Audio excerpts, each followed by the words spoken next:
আসসালামু আলাইকুম বন্ধুরা। আজকে একদম আমাদের গ্রামের ভিডিও নিয়ে চলে আসলাম, একদম প্রান্তিক গ্রামের ভিডিও। যে আসলে আমরা চলনবিল এলাকার মানুষ, চলনবিলে বসবাস করি। চলনবিলের ভিউ আপনারা এর আগেও অনেক ভিডিওতে দেখছেন। আসলে চলনবিলের ভিউ কিন্তু খুব সুন্দর একটা ভিউ। আসলে এখন দেখেন নতুন পানি আসছে নদীতে।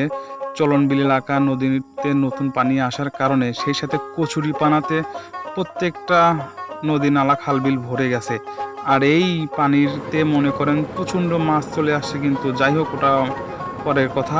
এখন নদী পারাপার হওয়ার জন্য আসলে খুবই কষ্ট হচ্ছে, কারণ যারা ঘাটে আছে, যারা পারাপার করে নৌকার মাঝি আছে, তাদের খুবই কষ্টজনক, এবং যারা যাত্রী আছে পারাপার হওয়ার জন্য তাদেরও মানে খুব সময় লাগতেছে, আসলে সময়টা মেনটেন করতে পারতেছে না।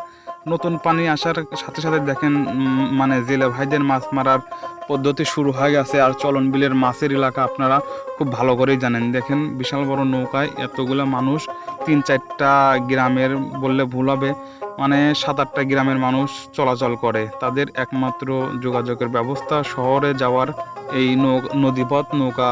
এই পাশে বরমপুর আর মির্জাপুরের সাঁকো ছিল নদীতে, আসলে প্রচুর পরিমাণ পানির বাইর, এই কারণে সাঁকোটাও দেখুন পানির তলে অলরেডি ডুবে গেছে।